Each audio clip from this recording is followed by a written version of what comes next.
Good morning. Welcome to Unity Longmont Spiritual Center on the 31st of July, 2022. I'm dava Money. I'll be speaking today, and our music is coming from Christina Hildebrandt. So Christina will start us off.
Thank you, Christina. Beautiful.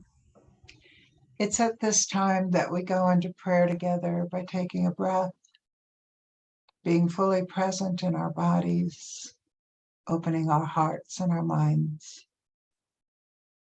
Beloved presence, everywhere present. We celebrate coming together this morning. We celebrate our community. And we are reminded of the power of prayer, the power to stop for a moment and be fully present, be open to guidance, and to declare who we are and what we want, and to accept the choices of divinity. We do that alone, we do that together. We're so grateful, and so it is. And we will hear from Christina.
So beautiful, Christina, so subtle. Thank you.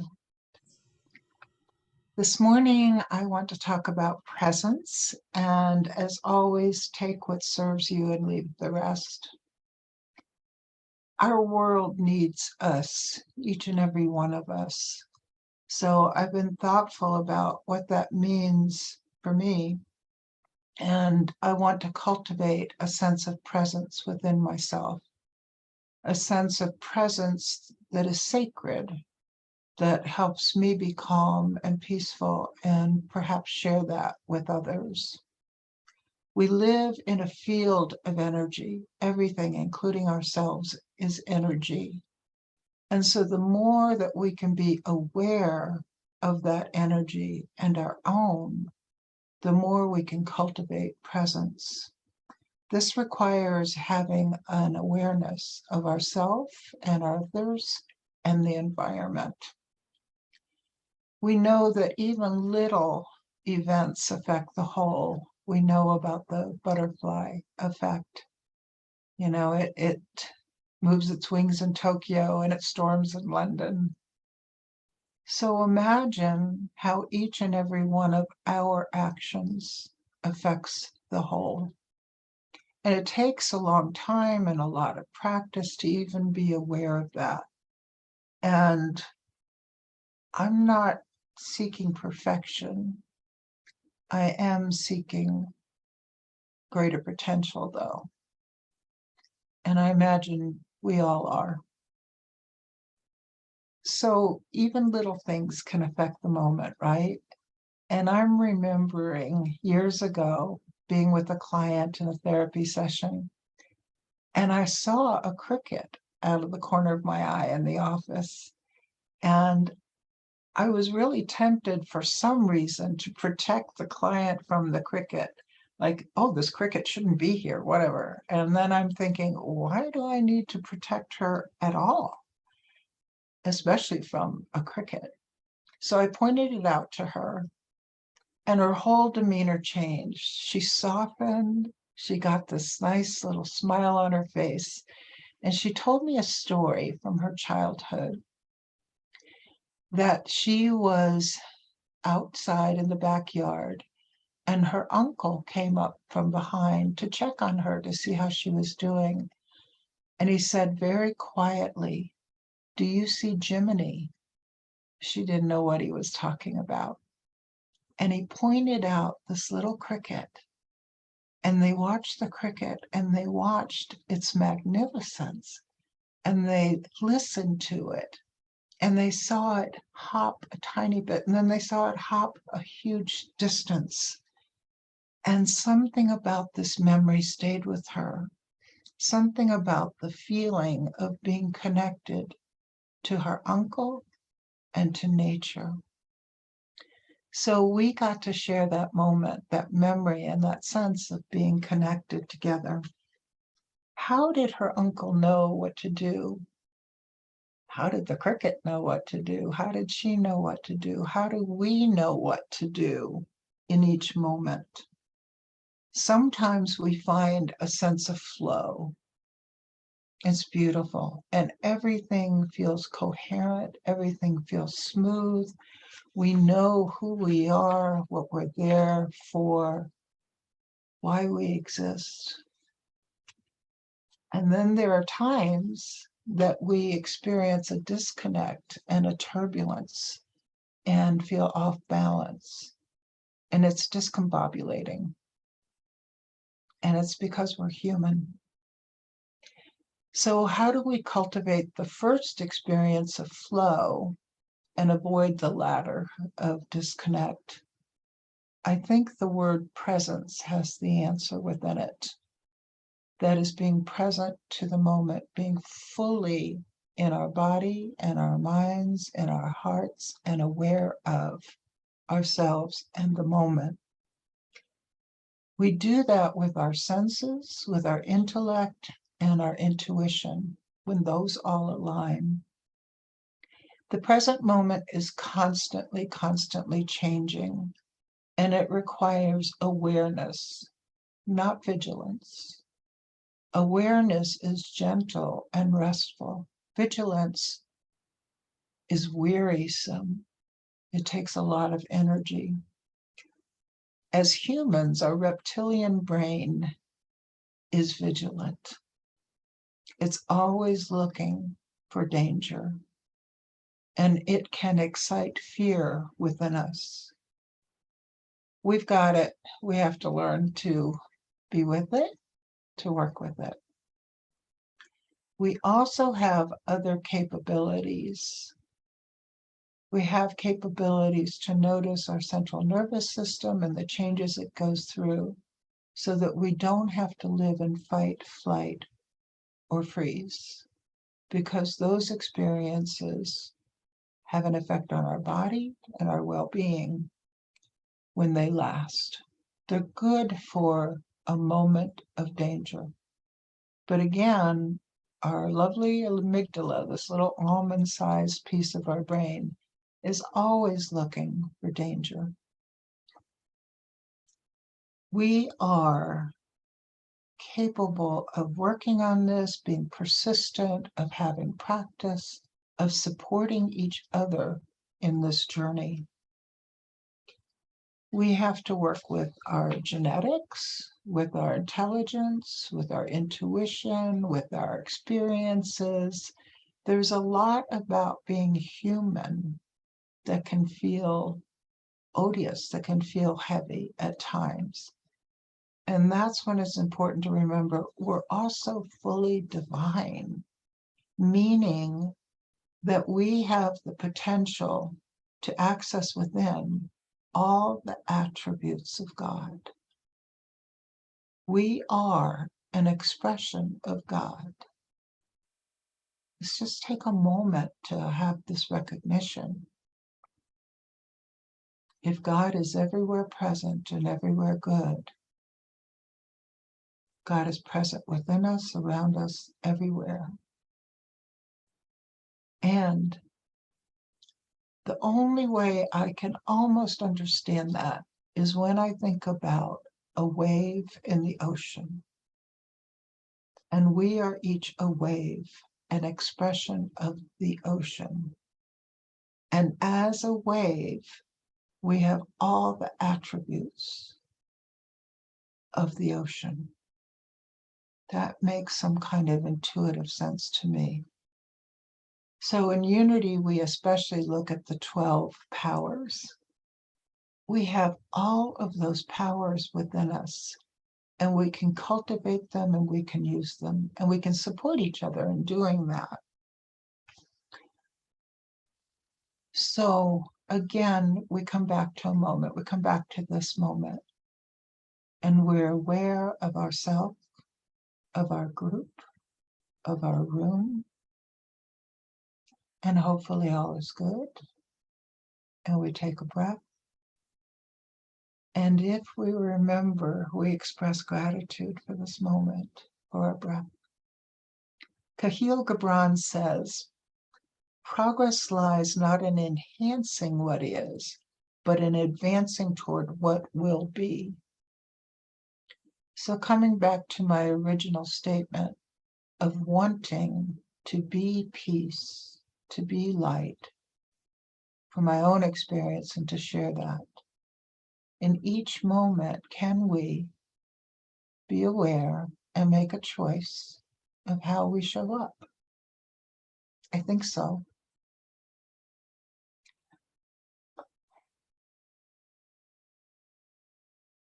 Alan Watts says, you are an aperture through which the universe is looking at and exploring itself.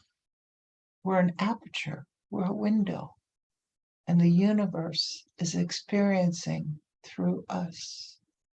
And I think at some level, we get to choose what's the flavor of that experience. I know when I get frenzied, when I get anxious, when I get angry, those are all human emotions, they're all human experiences, that then the universe is experiencing that through me. And I can make a choice. And I can make a gazillion choices in life over and over again because I've got this humanity. And that humanity, this humanity is a gift. We are created in the image of the divine, and we have free will. So we are not automatons. We are individual expressions of the divine with choice. I need to be reminded of that very frequently.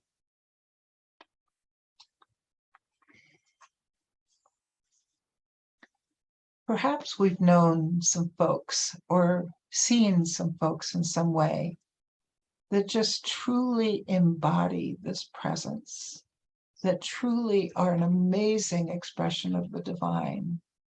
We think of Jesus. We think of Buddha, Thich Nhat Hanh, Dalai Lama. Perhaps in each of our lives, there have been people who at least momentarily shone that light and we got to experience it. So imagine if we can choose to do that for ourselves and others. How do we do that? Bit by bit, moment by moment. We become aware of our breath, we access the wisdom within, and we make a choice again and again. We have thoughts, we have emotions. We know our thoughts drive our emotions. We know our thoughts affect our body.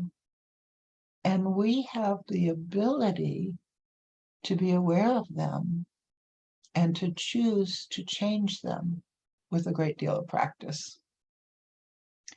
So I think of our life as kind of a river, and we can be rolling along really smoothly. It's lovely. And then all of a sudden the river is turbulent, or we are turbulent and affect the river in that way. So we need to make a choice and make a choice.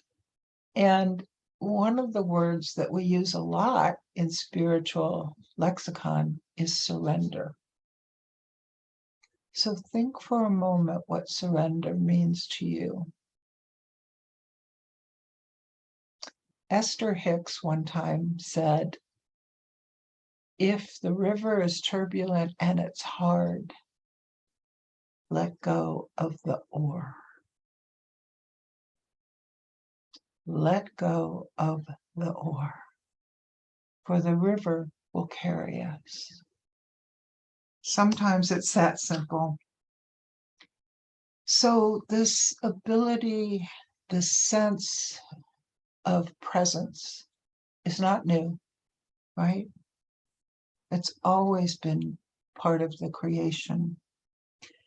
The Essenes wrote of it. Jesus lived it. Rumi romanticized it. Jung categorized it. Freud avoided it and projected it onto others. Mary Oliver captured it in words.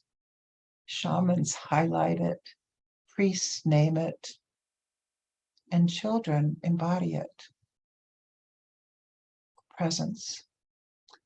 The power of being coherent in each moment, in one moment at least, and responding to the shifts in the energy field. Not reacting, but responding. Salman Rushdie said, God is ineffable. That sounds right to me, ineffable. But we are not. We can know ourselves. We can become aware of what is our personal mission, become aware of our thoughts, our body, our emotions, our environment, our purpose or calling, and our choice. Our choice to be in the here and now, in this moment.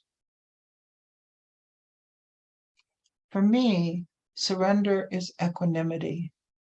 It's the understanding that all is as it is. And sometimes with our humanness, we can identify what is good in this moment. Sometimes that's challenging, but it's a unity practice to come back to what is good in this moment. For God is everywhere present and God is good. So there is good in every present moment.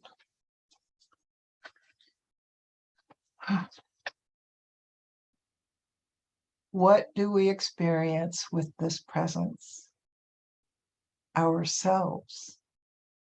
We discover and rediscover who we are, what we are, that we are fully human and fully divine. Fully human and fully divine.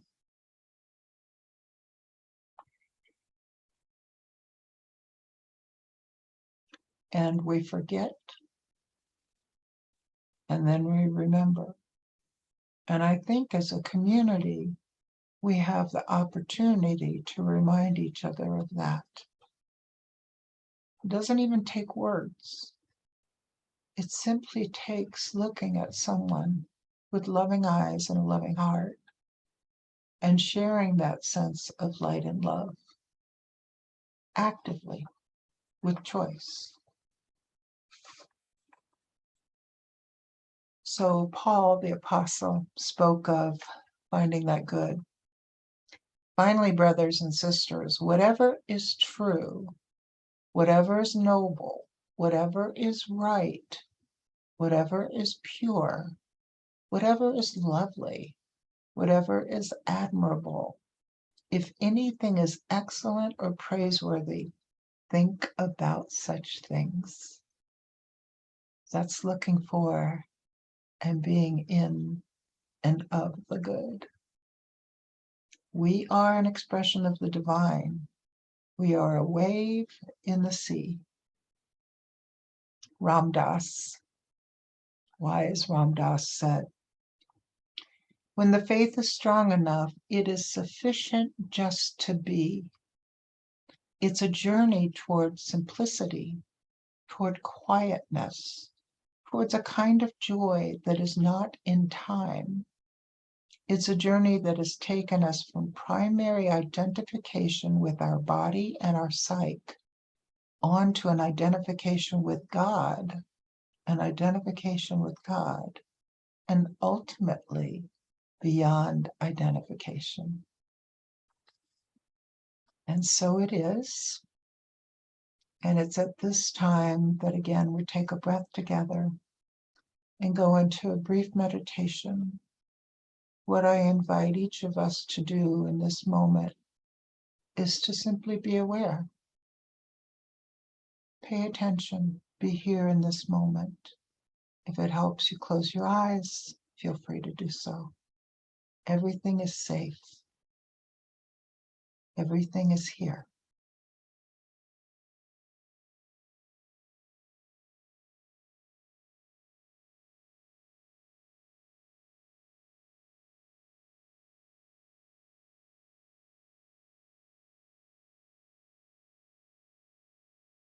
And if we find our minds wandering, we can come back to our breath.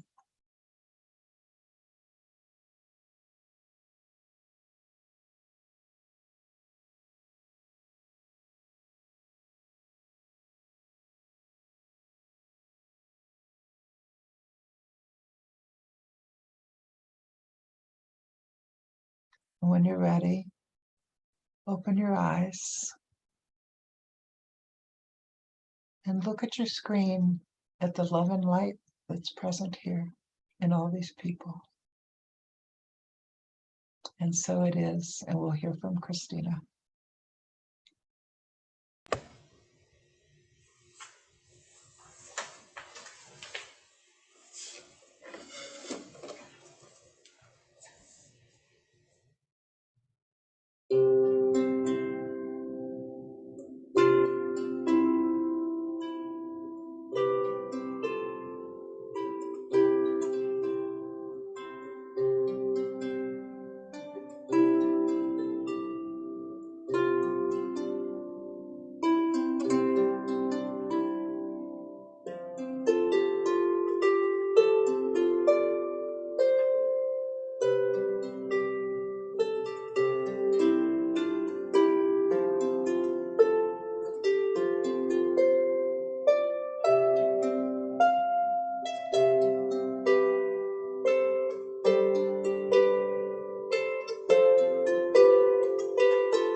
Thank you, Christina. Beautiful.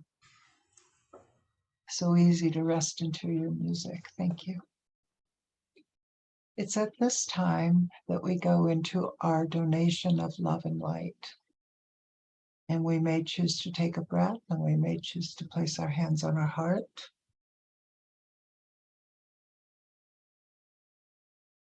And allow ourselves to become increasingly and deeply aware of the love and the light that we are.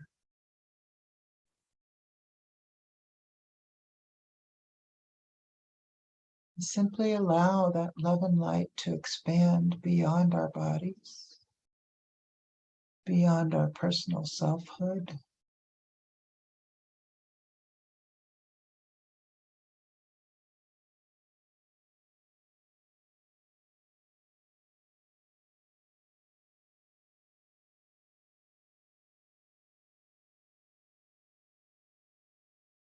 We need not do anything except be ourself, our divine self.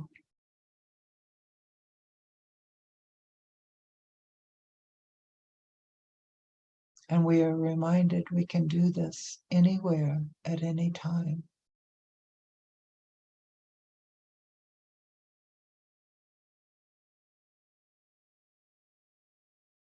And as always, we express our gratitude.